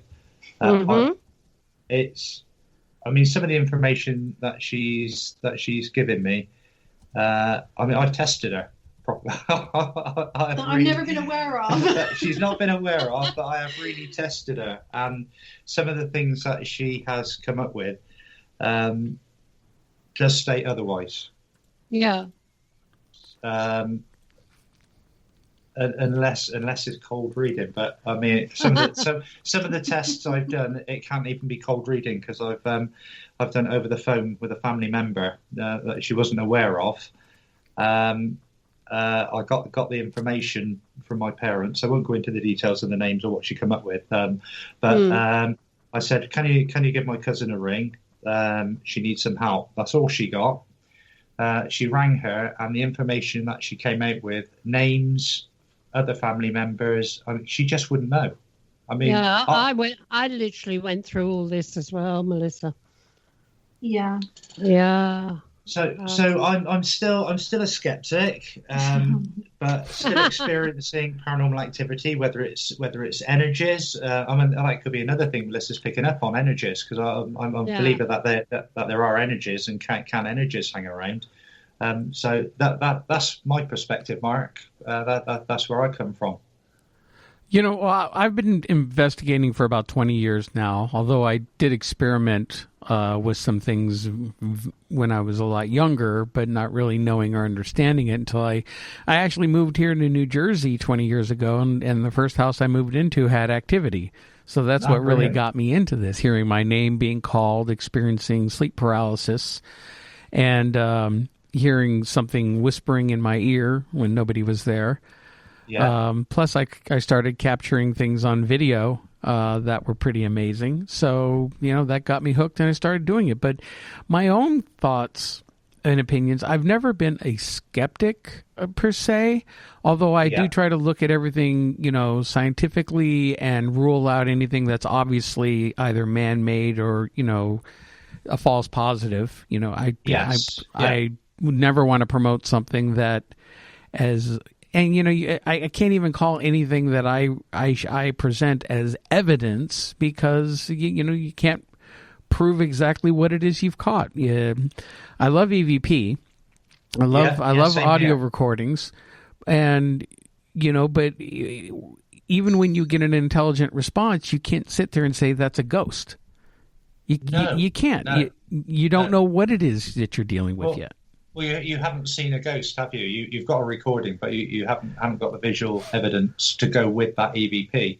And even if you did get that visual evidence, you're always going to have people saying, "Oh, it's a trick," or "It's this," or "It's that." Yeah, and exactly. You're never going to have the type of evidence that's going to convince a true skeptic or scientist. Well, see, I would call those people cynics rather than skeptics. I mean, I think the word of a skeptic, you should still be open-minded. You can have an analytical view on something, but you should still be open-minded to the fact that there could be something there that we don't understand. But there are too many cynical people in the world who, if they don't believe, they're never going to believe, and whatever you throw at them, they won't believe. They like you said, they would think you're trying to trick them. Yep, and plus the fact that, and I don't know about you and how you feel about some of the locations you've gone to and what you've experienced, but especially in these last several years I've been working with Irene, my whole outlook and philosophy has completely changed. That's because I'm mad. Yeah, well, you are mad as a hatter. Because there's many cases where we that are paranormal. People would think, oh, there's a ghost, when I now start to think it could be something else, anything from something interdimensional to a time slip of some sort. Yeah, exactly. You see somebody in period clothing walking down the hallway. Are you seeing a ghost of somebody who's dead and it's their spirit hanging around? Or are you seeing through the certain conditions in time where you're seeing an actual living, breathing person walking down the hallway, but they just happen to be from a different time, and they look all hazy and see-throughs because, you're not fully tuned in like a radio station. Yeah, exactly. I mean, there's so many versions. I mean, I was quite an advocate of the time slip theory. I did do some research with a physicist on time slips. And he was against the notion that time slips can exist, because he said for a time slip, because for a time slip to exist, he came up with some notion of the Earth, the way the Earth orbits and spins, it would have to be in the same position for that time slip to exist. And I said, well, why can't it be in the same position? He said because of the so many degrees that we go out, so many slight ounces of degrees that the Earth shifts or something, but no, I still, even after talking to him, I thought he was just trying to blind me with science. I mean, I still think that time slips are a valid paranormal occurrence. There's just too many stories of things happening. Plus, Irene's had her experiences with that. You've experienced a time slip, Irene, have you? More than one. Yeah? Quite a few. Yeah, quite a few. Yeah. But we spoke about them before, haven't we, Mark? Yeah. But, I have done quite a few. I quite enjoy them. Yeah, it's interesting. I mean, there's some great stories. I mean, Liverpool has got some great time slips. Down one of they got quite a famous street. Yeah, I've heard that. Yeah, I've heard about that. Yeah, the chap who was waiting for his wife who'd gone into Waterstone's bookstore, and he looked round and everyone was in period costume. He went to find his wife and the bookshop had disappeared. It was a department store. Yeah. He walked in and then it was a bookshop again. Well, what was the famous case, and I forget the details of it, of the two women in France who were walking down the street. In Versailles, and all of a sudden, next thing they know, they're in like the period of Louis XVI or whatever it is, Louis. Yeah, and everyone was in period costume and dress and whatever, and it only lasted a few moments, I think, but it happens. Yes, yeah, amazing. Even locally in Gloucester, there was a story a few years ago in one of the shops in the centre of the city that somebody had walked in and experienced a time slip experience. Yeah, but again, it was only a few moments, and then they were back in the present day. But yeah, so many stories. They're very interesting. See, what I find interesting is when you start talking about different theories, you get Dr. Michio Kaku, who specializes in string theory. Yeah. With string theory, talking about not only there being multiple dimensions, but also even the aspect of time where we perceive time as linear, going in a straight line. There are thoughts that, especially even on a spiritual level, that all time is happening at once. The way our brains are programmed to work is we perceive time as being linear. So if all Yes. time is happening at once, then it stands to reason that all time can be experienced at one form or another, which is how these time slips can happen. Yeah, exactly. Yes, there's so many theories, and then when you bring quantum physics into it, it's it ends up just blowing your mind. It's very messy, doesn't it? It gets so messy. You're open to a whole world of possibilities that anything can exist. So it is very interesting. Just makes you want to drink heavily. It's too much for us to compute, isn't it? Yeah. Yeah, it's like when you try and imagine the size of the universe, you get so far, and then your mind just goes, "No, I'm going to stop there." Yeah, Crazy. and that in itself is wild because I'm a big space nut, and I love looking at pictures from the Hubble and seeing the vastness of the universe, and yet we're talking about everything happening just on this little ball. Yeah, well, you talk about time slips. I mean, people experience UFO encounters. I mean, could that be a time slip from the future? As you say, if time exists all at the same moment, we're not only going to be able to see backwards, we're going to be able to see in the future. I've heard theories of that some of them could be travelers from the future. There's also the interdimensional angle too. It's like different realities, just on a slightly different frequency from our own, but occupying the same space and same time. Yeah.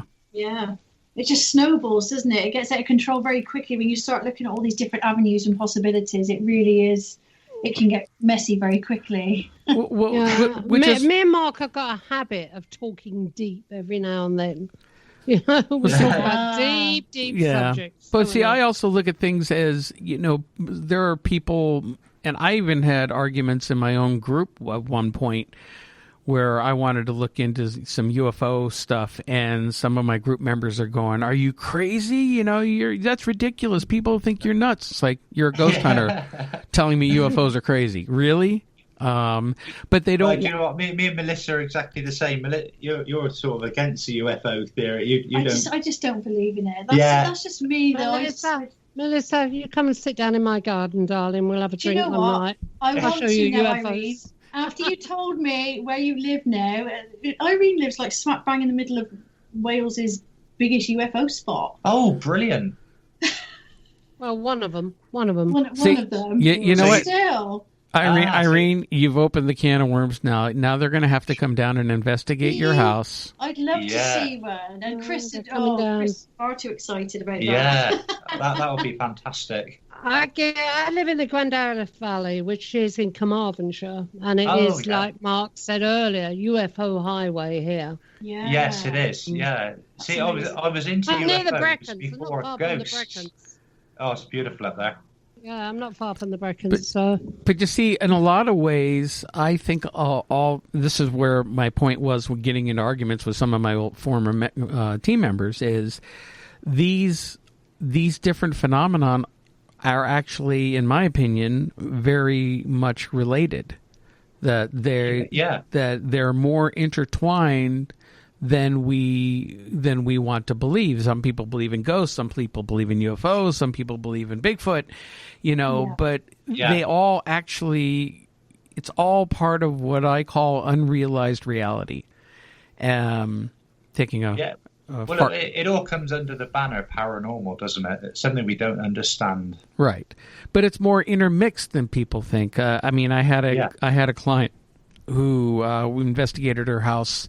I was telling Melissa the story a while ago, earlier in the show, about we realized that what we were dealing with wasn't a haunted house, but it was something on the property. It actually expanded over several houses in the neighborhood and was attached to the land, and was something inhuman. It was more nature spirit or something like that. But at one point... I like the way you call them nature spirits. Nature spirit, yeah. Like that. Sure, but...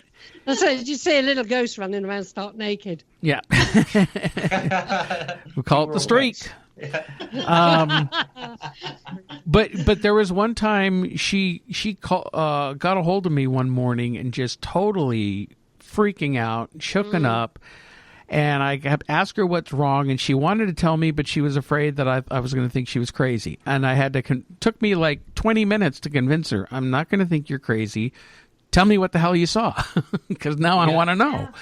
And she said that she woke up in the middle of the night and she saw a white form standing over by her dresser with its back to her. And she said she must have made a noise or something. And she turned and looked right at her and vanished. And she said, Mark, I'm going to tell you right now, pardon my French, it was a fucking alien. Wow. And it looked exactly like a gray alien. Now, we were investigating her house for all sorts of paranormal activity and ghostly activity, and yet that was just one of the many different things that happened that made me start to question what it is we were really dealing with. And I got out of the idea that we were dealing with someone who had died on the property and their ghost was just hanging around, although that was a possibility because there were 2 houses on the street we investigated. They were right across the street from each other. And in the one house, they did see a couple of apparitions of people in like 1800s, like night clothes. Yeah. But there was a lot going on, and that it's one of these areas, and I've mentioned this a couple of shows ago. For whatever reason here, where in the part of the country where I live, especially North Jersey, there are several hot spots. Maybe it's like where you live, Irene, with ley lines crossing or whatnot, but there are sections within a 10-mile radius of where I live that are paranormal hot spots, and I've lived in 2 of them and had activity in my houses. Yeah. Wow. See, it's like a lot of the haunted locations that they do seem to be sat near or on ley lines. So whether it's to do, it's like I always talk about energy, whether it's energy affecting the time or a perception of time, or whether it's energy that is actually used to manifest by whatever it is we're seeing. I don't know. It's all a massive mystery, isn't it? And the more you talk, the more you think about it, the more questions you have. Well, I've been in this game now since I was a teenager. Yeah. No, I can't say how long again. Did they broached this subject earlier, didn't we, Irene? We were trying to stay away from your age. did they have motor cars back then, or were you going around on horseback? I tell you what, they didn't have mobile phones. Right. They had coin boxes at the end of the street. I remember the coin boxes, Irene. the red coin boxes. Yeah, I was about 50. That's got to be over 50 years. Okay, over 50 years. I forgot what I was going to say now. What were we talking about? I've totally forgotten now, and I've let everyone know my age. I'm old. Oh dear. Oh God! We were talking about hot questions and answers. About ley lines. Yes, ley lines. What were we saying about ley lines? You said you've been in the game for since you were a teenager. Oh yeah, over 50 odd years. And I've forgotten what I was going to say about ley lines. Don't forget it. Carry on. Carry on. You're too worried about your age, see? You've distracted yourself. And like I said to you earlier on, Melissa, this house is meant to be on ley lines that cross. And these energies just go across them. They just travel on, doing their little thing. Yeah. Stopping in my front room and stinking it out. Yeah, Irene with said she was a ghost. A smelly ghost? Yeah. Wow. Proper PO job. Oh, no. Yeah. Yeah. Well, they say you can't create or destroy energy, so I wouldn't want a smelly ghost, because if you can't destroy it, then you're stuck with it, aren't you? But I have literally seen all sort of things, what I call astral critters and things like that. You know about them, Mark? Yep. Things that actually go across the ceiling and out through the walls and all weird stuff. Crikey. But totally weird stuff. And I'm not on anything, I can tell you. I don't even take an asprin. I've seen many things. I mean, a lot of physical things as well, particularly the amount of time I've spent in the same location, Woodchester Mansions. It's been a 17-year study of the paranormal in one building, and the 5 ghosts I've seen have been within this building. And have you seen these ghosts more than once? No, they were all different. No, they're all different. So you haven't seen like one. Say you had a soldier, a policeman, and an army man. You haven't seen like the policeman trotting along on two different occasions at any time or anything like that. No. However, the one spirit in particular has been picked up several times by many different mediums over the years. Yeah. There seems to be one constant energy down there. But it did give. I was talking to Steve Parsons. You'll have heard of him, Irene. Have you you probably know Steve Parsons, Mark? I know of him. Yes. Yeah, he's almost a cynical parapsychologist. I was having a chat with him one night. He used to look after the warehouse up in Liverpool. That was his location, and he'd seen a similar number of ghosts. And we worked out that to see a ghost, you've got to be. It's a hit rate of 1 in every 125 nights in the same haunted location. That was the ratio we come up with. The possibility of seeing a ghost in full physical form was. And that's a normal person. Nights. Yeah, that's a normal person. That's a normal person. Yeah, not non-clairvoyant. That's to such as myself to see something in front of your eyes. But you know what? I've been investigating for 20 years, and I've never ever seen an apparition. I've seen lights. How many different buildings have you investigated, Mark? Oh, good Lord! Loads. Yeah. Of them. See, this is my point. I've spent hundreds of nights in the same location, so it worked out to see a ghost every 125 nights. Was when I saw a ghost. Well, it doesn't equate to exactly 125. That's the average over the time period I've been down there. Right. Well, and again, there have been locations I've investigated multiple times, but it would go into maybe like a dozen times. Yep. And then with my team, we were back when we were still together. It was always off to the next case, and yes, yeah. But then I started getting a little disillusioned with regular paranormal research because, like the ghost shows, who say, "Yeah, we're going to go in and we're going to help these people," and what do? They walk around, they take some pictures, they maybe catch some evidence. Yeah, we think this is happening here. Okay, thanks. See ya. Bye. It's like, that's right. How the hell have you helped? And you got your script with you.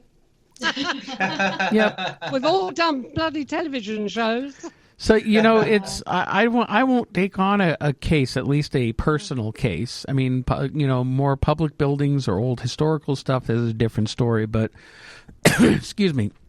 But that's what I like, because you get the history from it. Yes, and the history is just as exciting. Learning the history or seeing the architecture of a place. Yes, I'm a total history buff. I mean, I love history. But if I get called in to help somebody, I'm going to do everything I can to help them. And if it's beyond anything that I can do, I'll refer them to somebody who can, because I don't want to just go in and take advantage of people. No. Absolutely. Yeah, but you have got to be careful sometimes when you go in to help people. I did a case several years ago now in Tewkesbury up in Gloucestershire, where they had something quite nasty in the house, and it was after the time of all the flooding we'd had over here, and they had builders in renovating their cellars, which had been completely flooded out, and the builders one morning arrived half an hour late, and they blamed the ghost had gone home with them and put all the clocks back in their house by half an hour. And I laughed at this. Anyway, we got to the bottom. In the end, I recommended they call the local priest from over the road and Tewkesbury Church to come out and bless the house to see if that would help. But the Saturday after I was there, the Thursday night, the following Saturday, I had to be up early to go meet my son. And I woke up and looked at the clock and thought, I've got plenty of time. Went downstairs and made myself a coffee. Kept checking the time. Yeah, I'm okay. And then turned the TV on just to check the news. And when the Skybox came on, the time was half hour ahead. That's satellite, Mark. Sky, what I got. Satellite, the satellite box. Yeah, cable, like cable. The time was half hour ahead. And I thought, hang on, what's going on? I checked all the clocks in the house. All the clocks in my house have been put back half an hour. So it can follow you home what you're investigating. Oh, we know that. So I'd rather a playful ghost. That made me late to meet my boy that day. So yeah, be careful when you're helping other people out because you might end up taking them home with you. It happens. Yeah. Oh dear. No, I've had loads where oh crimson. What am I doing here? I've had loads of cases where people have dragged stuff into their house because they've been out on investigations. And I've got called up. Can you still do it? It's me mad. It's doing this, it's doing that. Well, it's your fault. You took it home. You keep it. Yeah. That's how I feel sometimes, Irene, because people don't. They go in there. They want the experience, but they don't. I have to sage. Chris will tell you. I'm very religious about saging when I come out, and I've got a protection prayer. And it's a lot of people who are disrespectful as well. They go in, they're goading, and they're trying to wind the ghost up, and then they expect to go home and have a nice cup of tea. And then all of a sudden, they've got knocking on their doors in the middle of the night, and they're wondering what on earth's gone on. Yeah, they seem awfully surprised by it, and they end up regretting it, don't they? They do, yeah. Oh yeah, especially when it starts messing around. Yeah, like your one with the clocks. But, wait a minute. I'm trying to. This is awful. Mark? Yeah, I'm here. Yeah. When you get time, there's something coming through. I see that. We'll have to talk about it. Okay. Right. Sorry about that. No, and then what about objects? How do you feel about objects that actually hold something negative in them? Well, I've done a little bit of psychometry in the past. Oh, you've done psychometry? Right. Yeah, I did a mini course in psychometry just to see if I was any good at it. It's not my forte, as Chris will tell you. I've always said that when we go to locations, but it depends on the strength of the items around you as well. Because when I mentioned Drake's house earlier from one of our previous episodes, even though it's not my forte, in the one particular room, there were some very strong objects that even Chris was feeling things from. Oh, yeah. It was a collection from all over the world, and some were very ancient.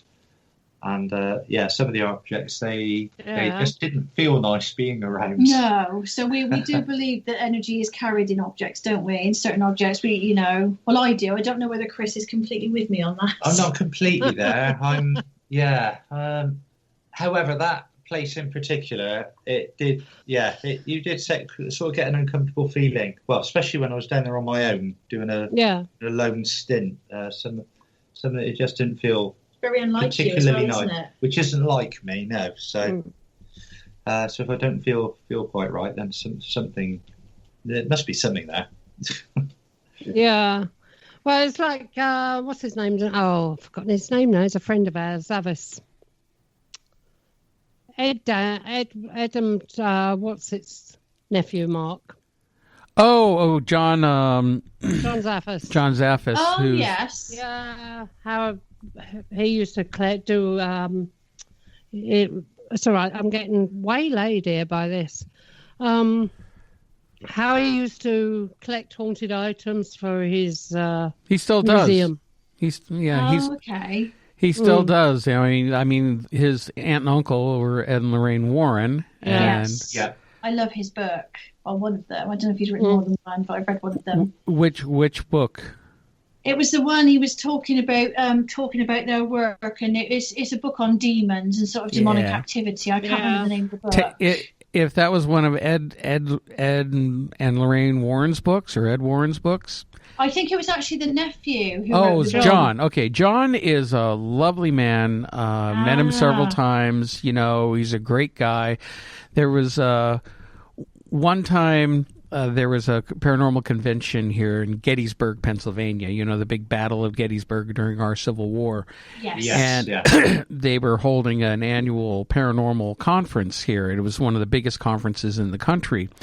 And one night, very late, a bunch of us just happened to be sitting in the hotel lobby, and we're getting a little tired. We're getting ready to go to bed, but then people started showing up, and John Zaffis showed up, and then there was this other guy, Jason Gowan, and it turns out that Jason Gowan used to be good friends with the father, George Lutz, from the Amityville Horror. Which Ed and Lorraine, because we've had them on our show as well. We were on the show. Well, we had one of the children, Christopher Quarantino, on. Okay. Yeah, who used to be Christopher Lutz, But it was funny because during this whole conversation, John Zaffis came in and sat. Next thing I know, I think we had about 50 people all sitting around listening to these two people talk because they were the ones who knew the Amityville Horror the most. And the real story started coming out. Like the book that it was originally written about it is mostly BS. And Ed Warren himself was kind of a charlatan. Sorry to say it. Yeah. He was a charlatan. I think Lorraine had gifts, but you know what? She's unfortunately attached to him. I think they found their fame because they were out in America. They were the first to get into this demonic stuff. Yes. They were the early pioneers of this sort of thing. So that's what gave them their fame. Yeah, but talent, but they had the fame. But John actually is a very, very lovely person. I have nothing but good things to say about John. Yeah. So what's the take on the Amityville? What was John's take on that? Well, you know, it was between Chris Lutz. and everything that I learned, I mean, talking some with Christopher Lutz, who hated his stepfather with a passion, and all those kids were messed up, because of it. It turns out that, and you know, people who've owned the house since, they all claim it's not haunted, that there's nothing there. Yeah, I've heard that. Apparently, there's nothing there at all. The people who live there, even now, they've said they never felt anything. Right. So a lot of it, when you start piecing everybody's stories together, there was paranormal activity, but a lot of it was centered around George Lutz, who was messing around with the occult. Oh, okay. Yeah. He was was he a gambler or drunk as well? I don't know. He used to drink, didn't he? No, he was taking steroids. He was working out. It was something. And he was having roid rages. Like, there's the story about they found the dog hanging over the fence, choking. Yeah. No, George threw it over the fence in a fit of rage. Oh, God. You know, but there's a lot of stories like Chris Quarantino. He refuses to tell because he goes, I know the true story, but he won't tell it because he doesn't want Hollywood to hear about it and make more money off of his family. Yeah. Yes. Yeah, absolutely. Yeah. So, but yeah, the stories that we heard from John and Jason and whatnot just really pointed to occult activity causing, you know, plus what happened with the DeFeos. You know, there was the murders there where Ronnie DeFeo shot his family, who he also was messing around with the occult. So, okay. So there's things were brought in and may have gone out with the people who were messing with it, and in that time afterwards, there's really been nothing there. Yeah. No, that's interesting. Yeah, it was. I mean, it was a great film, great horror film to watch. But I mean, as for the true story aspect, it's like Air Enfield. It is. Podcast, the Enfield podcast. Ed and Lorraine Warren tried to jump in on that one as well. Yeah. Yes. And if you talk to Guy Playfair, you know, he will say that, okay, they come there, they were there about 10 minutes, and then they kind of told him to shove off. Yeah. In a roundabout way. So they go back to America and say they've been working on the Enfield case. Yeah, and then they were over here for a conference or a meeting in London when they got to hear about the Enfield case. Yeah. Right. Well, I mean, it was Maurice Grosse who was the main investigator of that building. I mean, his evidence was amazing that he captured Yeah. from that. I was with a boy. Well, in them days I was only young and one thing or another, and of course I've been following it at work. I was working for an organisation in London, and it was getting printed out in the newspaper, and everyone else was buying the newspaper and all sitting there reading it and everything. But one of the boys that I was working with, he took me up there, to the place to see the house and one thing or another. Did you go in? No, I couldn't be. Well, no. I don't know why we didn't go in. We didn't even bother knocking. I think we went off and got a bit nookie somewhere. I don't know. Can't quite remember. Oh, dear. Something went on. But we went to Enfield. Yeah, I still don't know what to make of that. I know Janet. I think Janet was putting on The Voice, but as for some of the more poltergeist type activity with moving objects, I mean, there were police testimonial accounts. Yeah, that police officer saw the armchair move across the floor. Yeah, I mean that is very interesting. So there was definitely something going on in the house, but how far that went, I don't know. I don't know whether Janet was. But, it was sensationalised because these were. Yes. We didn't have the computers in them days that we got now. We didn't have the media. It got sensationalised. It was the first of its kind, or sort of thing. And same with that Amityville house. It made the big time because, the normal person didn't really know much, an awful lot about ghosts or hauntings. There was none of these investigation groups, No, that's right. I mean, you see a ghost story in the paper today, and you think, well, another one, join the club. Yeah. That's it. Whereas they were hanging on every word in those days. Exactly. But by that time I'd seen so many anyway. I wasn't interested in really going in the house. Like I said, I can't remember what we went. Oh, yes, I can. You got diverted, Irene. No. These things come in flashes. Oh, yeah. What's the perception like in America now, Mark? With ghost stories as they come out in the paper, are they? Well, over here we're inundated with paranormal shows. I mean, you can't throw a stick without hitting a paranormal show. And most of them are, one of my favorite phrases, most of them are as boring as whale shit. Right. The only one I watched, and I only watch it because it's my guilty pleasure because it's so damn entertaining, is Ghost Adventures. And it's one that actually, believe it or not, even for all the drama and hype on it, I still think it's one of the more legitimate shows in the evidence they present. Now, I don't always agree with what they present, but they go out of their way to debunk things, and they'll have stuff come through that I find pretty impressive, but their reaction to it, not so much. But but even the regular media over here, they don't really talk about it until Halloween comes around, and then it's always, with what we call the snicker factor. They just, tongue in cheek, a little bit of eye rolling. Actually, we had one of our main networks over here.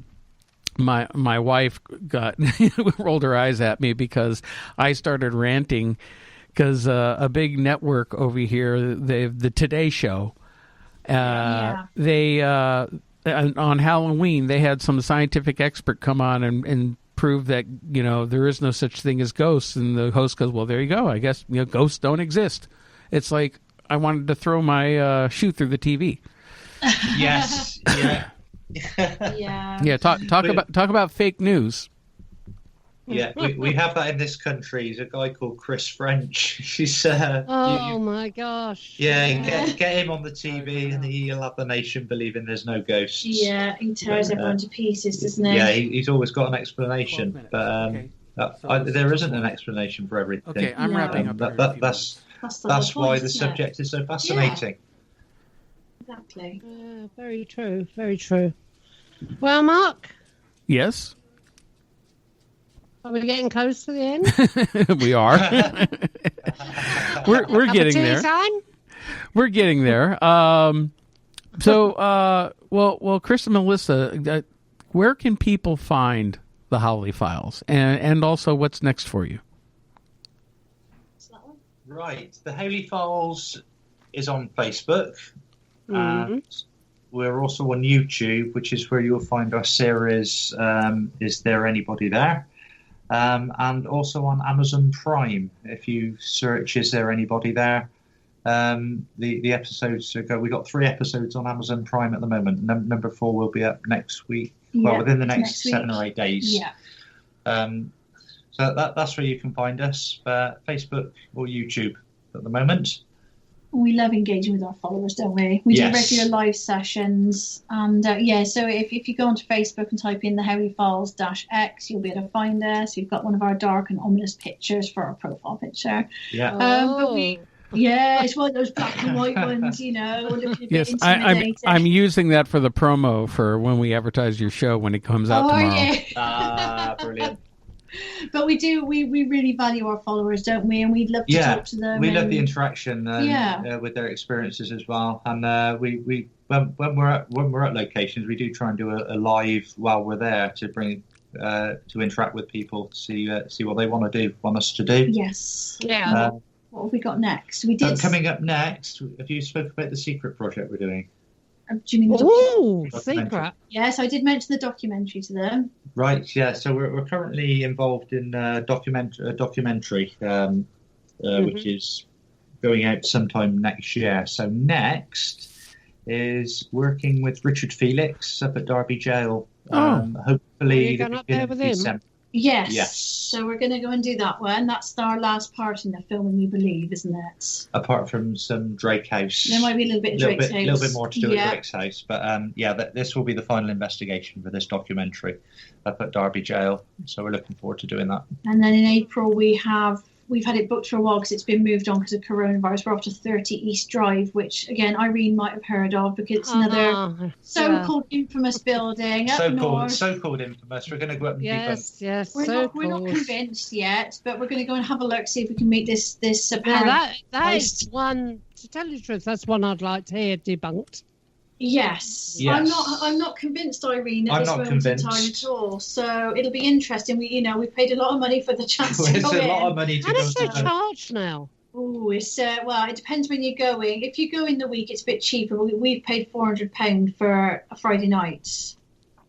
Oh, and that's just for you can come down to do my house for nothing. We'll bring a bottle of wine. I want to see these UFOs. Yes, definitely. I make my own wine. Oh, brilliant! So that's it, Mark. Basically, that's what we've got in the diary so far. Okay, and now you'll need to pencil in Glennet Ty, or Ty Glennet, I should say. Yeah, Irene's house. Yep. Definitely need to get an investigation there. You hear me, Irene? Yeah. What we do, Mark, we put the cameras up and we stream them across the internet. Ooh. Yes. We could do something like that. That would be fun. Do like a Zoom I did think about that. I was thinking about that the other day. It's do something like that where stick the cameras in all the rooms. Well, on our investigations, we always have a live ghost cam, which is just one of our telephones streaming a Facebook Live on a separate channel. Yep. For people to sit and watch for us, and they love that. The ramen, don't they? People love it. Well, this is it. If they're going to sit up all night watching that, what's that program that they used to sit up all night watching people snoring in bed? Big Brother. Oh, Big Brother, yeah. Big Brother. Yeah. If they're going to do that, they're going to sit and watch my house while I'm snoring in bed, aren't they? Yeah, you should do it. You should do it. Yeah, people would sit and watch. Yeah, and they'd pay for the privilege as well. You should charge, Irene. Get it all set up. Yeah. Pay to view. Pay per view. There you go. Watch for real ghosts, or just tell Brian not to walk around in his knickers. You won't get my Brian in a pair of knickers. I can tell you. Two orbs for the price of one. 2 orbs and a flying rod. Anyway. Do you know this is going out on Amazon? Yeah. Yes. There'll be all these housewives sitting in their kitchen washing up or something, and they'll be going, "Oh my God, Yeah. did Alexa really give that one out?" Oh, well, Chris and Melissa, thank you so much for coming on. This has been a lot of fun. And we're Thank you. No, thanks for having us. Yeah, it's been great fun. Sorry it was late, but I've really enjoyed it. Well, we'll definitely have to have you back, and especially if we get you over to Irene's place, and maybe we can try to do a crossover show there or something. Oh, that'd be great. We'd love that. That'd be good. That'd be good. I'm only about 100 miles up the road from you anyway. Fantastic. We'll that's find a stone's throw. I'm at the end of the M4. Right, we'll follow the UFOs. They'll take us to your house. Yeah. I'm right at the very end of the M4. I'm about 20 minutes from it. Oh, fantastic. That's brilliant. Well, again, thanks for coming on, and we want to thank everybody for tuning in for another edition of the Paranormal UK Radio Show, the flagship show here on the Paranormal UK Radio Network. And Irene, where can everybody find us? Everywhere, people, just about everywhere. Everywhere. So thanks again, everyone. You have a great week ahead. Stay safe, stay healthy, and we will catch you next time. Have a great evening. Bye-bye. Bye. Bye. Thank you.